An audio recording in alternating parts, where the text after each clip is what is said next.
नमस्कार, मैं हूं रंजीत छाबड़ा। आप देख रहे हैं धमतरी का लोकप्रिय चैनल MGTV। आइए चलते हैं खबरों की ओर।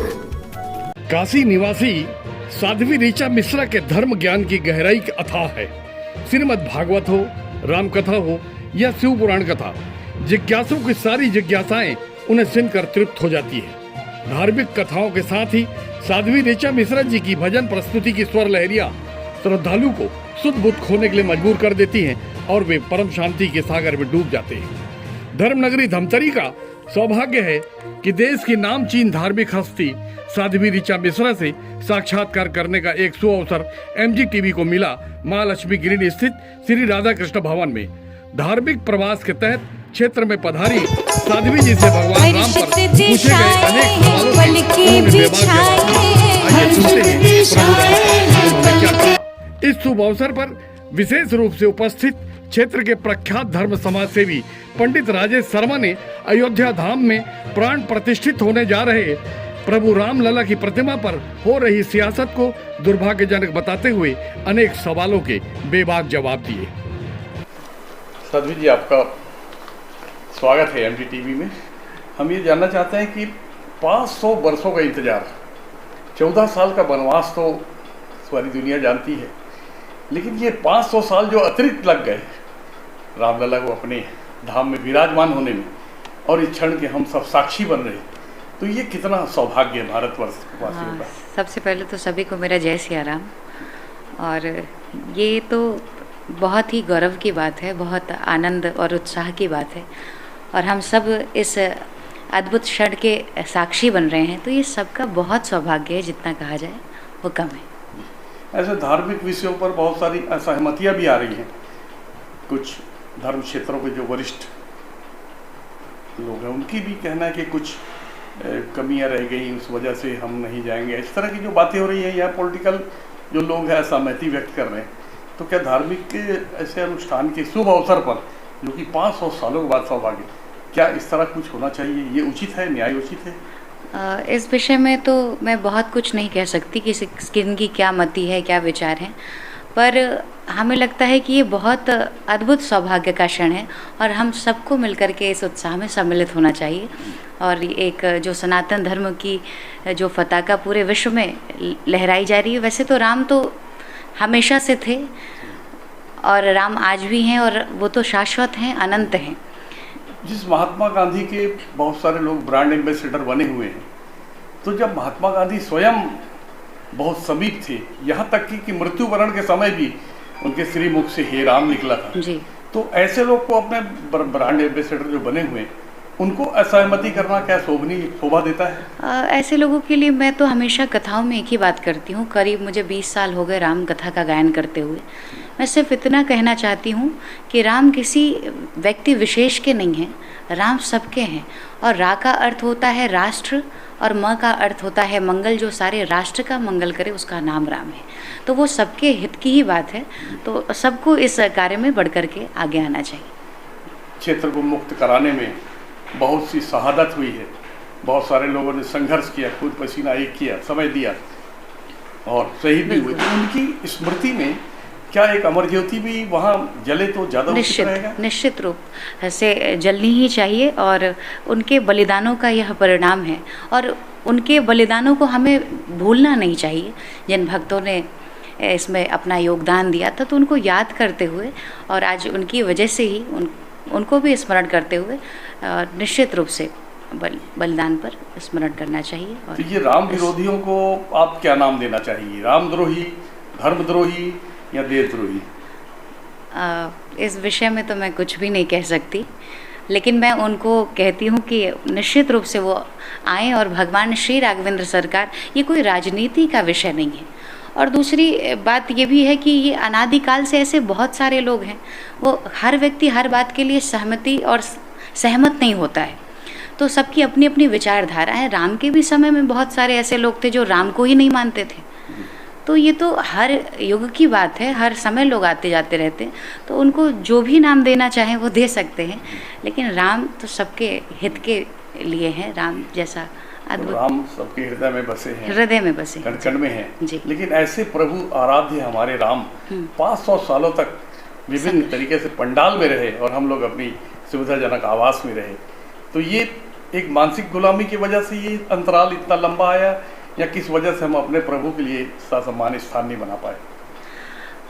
अब ये तो जो भी कारण रहा हो, फिर भी न्यायालय का जो फैसला हुआ वो सब हम सब सनातनियों के पक्ष में हुआ, उसका हम खूब स्वागत कर रहे हैं। इसके बीच में क्या बातें आई, क्या मत रहे वो, लेकिन आज जो क्षण है मैं तो उस भाव को देख रही हूँ और ये बहुत आनंद, और सब बातें आज तो भूल करके सिर्फ और सिर्फ हमें राम के श्री चरणों में मन लगाना चाहिए और इस अद्भुत क्षण का, जो हम अद्भुत क्षण के साक्षी बन रहे हैं, इसका आनंद और उत्साह मनाना चाहिए।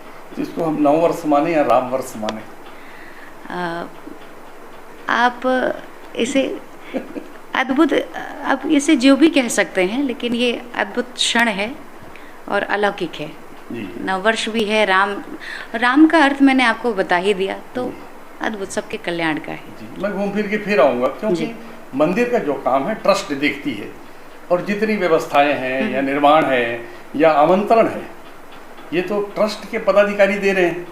तो उस स्थिति में बहुत सारे लोगों का असहमति व्यक्त करना कि हम नहीं जाएंगे, ये पॉलिटिकल इवेंट है, ऐसी सोच रखना कितना दुर्भाग्यजनक मानती है? ये तो निश्चित रूप से बहुत दुर्भाग्य की बात है। अगर कोई ये सोच रहा है, ये कोई व्यक्ति विशेष का कार्यक्रम नहीं है, ये संपूर्ण भारतवासियों के लिए एक सौभाग्य की बात है। तो इसे किसी व्यक्ति विशेष का या ट्रस्ट का कार्यक्रम ना मान करके, ये हम भगवान श्री राघवेंद्र सरकार, अच्छा सब पहुंच भी नहीं सकते, क्योंकि अभी अयोध्या में मैं कुछ दिन पहले तक वहाँ पर थी, लेकिन अथाह संख्या में लोग जो वहाँ पर पहुँच रहे हैं, तो हम सबका पहुँच पाना हर व्यक्ति का तो संभव नहीं। अपने अपने घर से ठाकुर जी का स्वागत करें, और राम सबके हृदय में विराजमान हैं ही, उनको जाने पहचाने और धर्म की ओर अग्रसर बने। यही राम मंदिर का उद्देश्य है, यही राम राज्य का उद्देश्य है, और हम तो यही प्रार्थना करते हैं कि राम राज बैठे त्रैलोका, हर्षित भये गए सब शोका, और इसी तरह से ठाकुर जी सबके शोक का शमन करें, और ये अद्भुत क्षण है। संविधान का लाभ तो सभी उठाते हैं, संविधान में जितने प्रावधान उसका लाभ, लेकिन सुप्रीम कोर्ट उसी संविधान के तहत जो संचालित होता है, सुप्रीम कोर्ट जो देश की सर्वोच्च अदालत है, उसके फैसले के बाद भी बहुत सारे ऐसे अप्रिय स्वर आते हैं जो सुन के भी बड़ा बुरा लगता है। ऐसे तत्वों को क्या कहेंगे? हाँ, तो मैंने तो इस विषय को भी पहले से ही आपको बता दिया कि हर युग में हर तरह के लोग रहते हैं। राम के समय में भी रावण जैसे लोग थे जो राम को नहीं मानते थे, और बहुत और भी ऐसे लोग थे जिन्होंने राम जी के विषय में बहुत कुछ कहा है, बुराइयाँ की हैं, सब कुछ। तो अब मैं उनके बारे में स्पष्ट ना कह करके बस उनको उसी श्रेणी में समझना चाहिए जो राम का साथ नहीं देते, जो राम जी के लिए बुरा कहते हैं, वो वैसे ही होंगे, और क्या कह सकते। इस खुशी के अवसर पे लोग चाहते हैं कि और खुशी मिले, यानी मथुरा और ज्ञानवापी भी जल्दी निर्णय हो और उसका भी आनंद और खुशी मिले, ऐसा लोग चाहते हैं। आप क्या देखती हैं इस विषय में? हाँ, और निश्चित होगा। काशी का तो स्वरूप बदला सा है, मैं तो काशी की ही हूँ, तो वो स्वरूप तो हम सब ने देखा, अद्भुत। और अब ठाकुर जी, और ऐसा होना ही चाहिए, और अगला जो कदम है, ऐसा पूरे भारतवासियों का यह सोच है कि वो मथुरा की ओर ही दृष्टि जानी चाहिए, और ऐसा निश्चित रूप से हम सबकी मांग भी है। अभी पता चला है कि फरवरी माह में छत्तीसगढ़ वासियों को सौभाग्य मिलने वाला दर्शन का, तो ये जो इंतजार है ये बड़ा कष्टकर लग रहा है लोगों को। आप कैसे देखती हैं कि कब इंतजार खत्म और कब जाए, क्या व्यवस्था है वहाँ? तो अब मुझे तो यही कहना है, सोशल मीडिया के माध्यम से, टीवी के माध्यम से, अभी तो घर से ही, जैसा कि हमारे माननीय प्रधानमंत्री जी का भी यही उद्घोष है, अपने घर से ही इस शुभ कार्य का दर्शन करें, घर से ही दीपक जला करके राम जी का स्वागत करें, और अभी जो वहाँ की स्थिति और व्यवस्था है उसके अनुरूप ही हमें चलना चाहिए। और इतिहास और संघर्ष के बाद हम सब एक ऐसे विषय के साक्षी बन रहे हैं जिनको सौभाग्यशाली की सूची में सभी डाल रहे हैं। तो ये हमारा कितना बड़ा सौभाग्य है कि प्रभु राम को स्थापित होते, पुनर्स्थापित होते, प्राण प्रतिष्ठित होते हम अपने जीवन काल में देख पा रहे हैं। तो ये जो पीढ़ी है ये कितनी सौभाग्यशाली है। सबसे पहले तो पूरे मनुष्यों को जो इस संसार में रहते हैं उनको सबको हृदय से बधाई और शुभकामना। और हमारे लिए ये सौभाग्य के क्षण है, और ये सौभाग्य किसी और ने नहीं, भगवान राम ने ही दिखाया है। और मनुष्य जाति के साथ साथ पूरी प्रकृति को ये सौभाग्य मिला है कि हम लोग इस कालखंड में यहाँ संसार में हैं जीव के रूप में, जिस समय भगवान राम अयोध्या उनकी जन्मभूमि पर पुनः प्राण प्रतिष्ठा हो रही है। ये असहमतियों के स्वर जो आ रहे हैं धर्म क्षेत्र से भी, पॉलिटिकल क्षेत्रों से भी और देश विरोधी तत्वों की ओर से भी, इसको समग्र रूप से कैसा देखते हैं? असहमति के तत्व जो आप कह रहे हैं ना, वो धर्म के क्षेत्र से नहीं आता कभी भी। धर्म तो स्थिर है, कैसे आएगा? पूज्य गुरुदेव शंकराचार्य महाभाग हैं पुरी पीठ के, वो कभी भी धर्म में किसी भी चीज़ से समझौता नहीं करते। माननीय सुप्रीम कोर्ट ने आदेश दिया कि अयोध्या में 5 एकड़ ज़मीन बाबरी के वंशजों को दे दी जाए। उन्होंने उस चीज़ का सुप्रीम कोर्ट के फैसले का असहमति व्यक्त की और कहा कि ये भारत में नए पाकिस्तान की संरचना का मार्ग प्रशस्त कर रहे हैं। वो भगवान है, उनकी वाणी भगवान की वाणी है, उन्होंने जो कह दिया वो शाश्वत होता है। विधि निषेध सनातन धर्म का मूल है। पूज्य गुरुदेव महाभाग जहाँ भी विधि सम्मत कार्य नहीं होता वहाँ नहीं जाते हैं। वो कार्य चाहे आज होता, चाहे आज से 2 साल बाद होता, चाहे 4 साल बाद भी होता, अगर वो शास्त्रोक्त पद्धति से नहीं होगी प्राण प्रतिष्ठा तो वहाँ विधि निषेध वो दंड रखते हैं। कभी आप उनको हवाई जहाज पे यात्रा करते हुए नहीं देखेंगे। दंडी स्वामी है वो, तो उस जगह में इसलिए नहीं जाते कि कोई दंड को छुएगा, उसके दंड के विग्रह को भी दूर रखना है। कभी भी वो किसी मंदिर के निर्माण का या किसी धार्मिक कार्य का विरोध नहीं करते, वो नीति का विरोध करते हैं अगर वो शास्त्र सम्मत ना हो तो। और जो राजनीति का सहमति की बात कर रहे हैं, तो जिन लोग तो राम के अस्तित्व पे सवाल उठाए थे, राम को काल्पनिक बोले थे, राम सेतु को काल्पनिक बोल रहे थे, उन लोगों की क्या बात करना जो सुप्रीम कोर्ट में एफिडेविट देते थे। वो तो चाहते थे वहाँ मंदिर मत बने और 4-5 बड़े बड़े बाबरी ढांचे बन जाएं।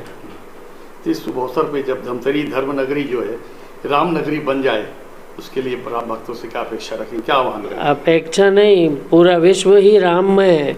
राम ही विश्व है, विश्व ही राम है, 2 अलग अलग नहीं है। सगुण साकार निरावरण ब्रह्म है राम। और राम की कृपा, राम का आशीर्वाद और राम की दी हुई प्रेरणा है कि पूरे राम भक्त इकट्ठे होते हैं। ये सदियों का संघर्ष है। बाबर ने जिस मंदिर को तोड़ा था वो मंदिर पहली बार नहीं टूटा था। बाबर से पहले यवनों ने मंदिर तोड़ा था, यवनों से पहले शूनों ने मंदिर तोड़ा था। जब यूनानी आके मंदिर तोड़े थे तो राजा विक्रमादित्य ने बनाया था, जिसको बाबर ने 1528 में तोड़ा। उसके बाद 4.25 लाख लोग बलिदान दिए। वहाँ आचार्य देवी दीन पांडे, आचार्य केशवानंद और उसके बाद लगातार जो युद्ध चलते रहे, उसमें आखिरी कोठारी बंधुओं के ऊपर जो गोली चलाई गई, 4.25 लाख सनातनियों ने अपने रक्त की आहुति दिए, तब वो आज प्रज्वलित होकर मंदिर बनता दिख रहा है। और राम के मंदिर बनाने का फैसला कोई न्यायालय या कोर्ट थोड़ी करेगा, ये किसी को प्रमाण देने की आवश्यकता भी नहीं है। पर वो भारत आज संविधान से बंधा है, इसलिए वो फैसला सुप्रीम कोर्ट से हो रहा है। तो ये जो शहादत हुई है, जो गोलियां खाई, घर परिवार इनके डिस्टर्ब हुए, तो उन सारे बलिदानियों के लिए एक अमर ज्योति भी वहाँ जले, इंडिया गेट भी जिस तरह की जलती, उस तरह की लोगों की भावनाएं हैं। बिल्कुल, उनकी अमर ज्योति तो जलनी चाहिए और लोगों के हृदय में ज्योति जल रही है। जो भगवान राम के मंदिर निर्माण के लिए बलिदान दिए हैं, वो भगवान सदगति प्राप्त करके भगवान श्री ठाकुर जी के चरणों में चले गए, उनका मोक्ष हो गया है। और भगवान के पास जाना, मोक्ष होना ही जीवन का अंतिम उद्देश्य होता है। Thank you. देखते रहिए MG TV, क्योंकि खबरों का सिलसिला यहाँ थमता नहीं।